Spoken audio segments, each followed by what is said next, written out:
Hello and welcome to the Eternal Amateur YouTube channel.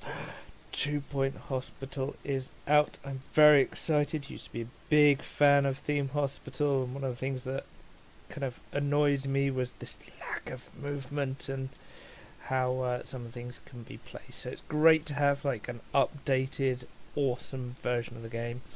But I think that there are a few tips and hints that I can give people, the kind of intermediate level, that can really help you with your game. So, one of the first ones that I've loaded up, one of the early hospitals to talk about is the structure of the hospital and the layout of the entire hospital. Because patients that come into your hospital will follow a specific route. They will start by coming in, going to the reception. We can see a little queue there, and the first person who's busy creeping out of a car over there. They're going to come in, they're going to queue for the reception, they're going to be directed to your GP's office, and then they're going to go from the GP's office here. See, that's got a very large queue. From the GP's office, they're going to be going to your diagnostics rooms, back to the GP's office to have a final diagnosis, and then they're going to get treated. Now, with this hospital, if I have a nice, simple case of something that can be cured with a drug, then the patients can come in, go to reception, go to the GP's office, go to the pharmacy, get treated, walk out the door.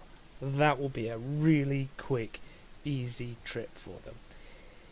If, however, I designed my hospital like a lunatic and they walked in, went to the hospital, went all the way over here to the GP's office, which then decided they had to go over to the cardiology, which I'd stuck over here for some insane reason, and then they had to go all the way back to the GP's office, and then they went all the way over here to this other plot, which I haven't actually bought, because that's where their treatment was, then that would be a terrible design. They'd be waiting for ages to go over those different distances, and their health would suffer in the meantime.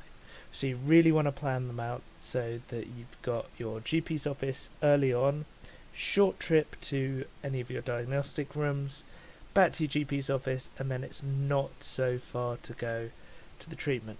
You can actually, it's a very viable tactic to shove your treatment places in the furthest places that the patients will go, because it doesn't matter how far they have to walk out, as long as it's a short walk from the GP's office to diagnostics and then a short walk from the GP's office to your treatment.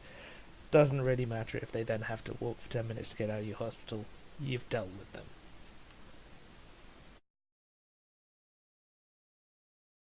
Okay, another thing that you need to consider along the same lines is when you're designing a room, work out what the patients are going to have to go and interact with, what the doctor's going to have to interact with, and plan it out accordingly. So in this room I need to have a door, a doctor's office, and a filing cabinet. I'm going to shove in some other things to make it more prestigious, because that will make the doctors happier, the patients happier, less quibbles about pay, and the patients won't leave in disgust. All very good things. But if I build this, what you will notice, anytime you put this piece of furniture somewhere that you can't actually use it, it will show where the patient and the doctor are going to be. So the patient is going to come and sit at that little chair by itself, and the doctor's going to have to get behind the desk. Now, patient's going to have to get in quickly themselves, so you want to put the patient seat nice and close to the door, so the patient walks in, sits down, gets the treatment, goes back out again very quickly. The doctor, again, nice and easy for him to get to, and then the rest of the furniture you can put wherever you want, and you can fill in lots of beautiful things to give you a lovely and prestigious looking room that someone will love to work in.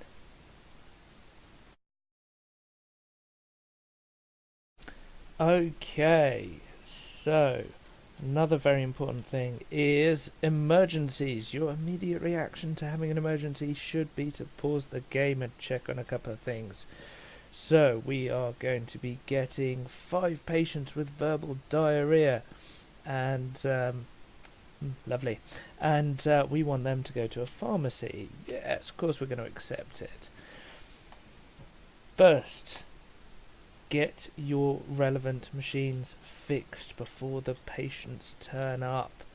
You may be able to get it replaced, however that's going to take 37 days and we only have 90 to deal with the patient. So generally speaking, that's a bad thing to do, even if it does repair them in the meantime.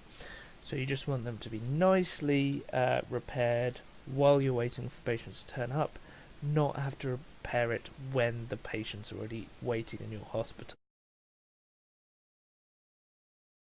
The other big rule that I have for dealing with emergencies is that you want double rooms. If you have 7 patients turning up at your hospital and you do not have 2 rooms to deal with them, you are really going to struggle to deal with them. Depending on what type of treatment it is and how long it takes, you will have to kind of judge how many you need, but you need to have at least 2 rooms of most treatment types. Now, for the rest of the time that you have that disease, you probably don't need 2 rooms. It's not going to be deadly important, so you can always just close them, just turn them off, and that means that you are not doubling up on the amount of staff you need to treat when you've only got 2 or 3 patients of each type. But for right now, I have a whole load of people going to visit the pharmacy, so I want them both active. And now I can start and wait for my patients to turn up.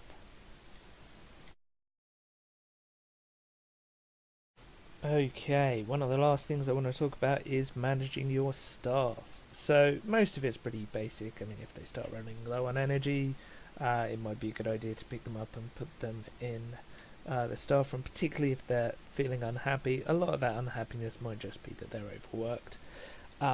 But other things you can do: cheer them up, raise their salaries. That will definitely cheer them up. And the last and probably best that I would say is managing which rooms they go to.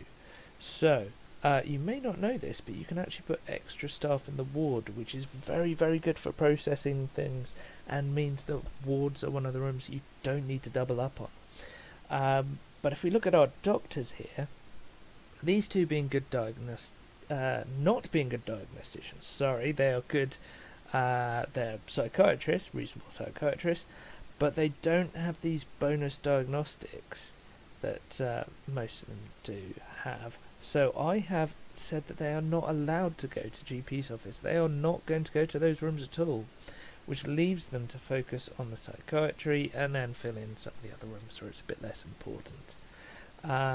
So if we have a quick look, where was it? Not the assistants, nurses. Similar kind of thing here. This particular nurse is going to be good in a ward or a pharmacy, so I don't really care where they go. This one and this one, however, they've got bonuses to using the ward, but not a bonus to use the pharmacy, so we probably want to ban them from using those. So you just click on those areas and it will stop them from using those rooms. Okay, I think that's the main ones that we want for now. There's an enormous long list of jobs for a janitor to do, but most of the time you just want to force them to do things like that where it's a particular concern, and you can always use your data viewer to start focusing on particularly important things like maintenance. Anything that shows up orange, yellow, God forbid it red, you really, really want your janitors to work on. Okay, I really hope that helps you out. Those are the things that I learned from probably a few too many hours playing Theme Hospital that seemed to cross over into 2 Point Hospital. Enjoy the game!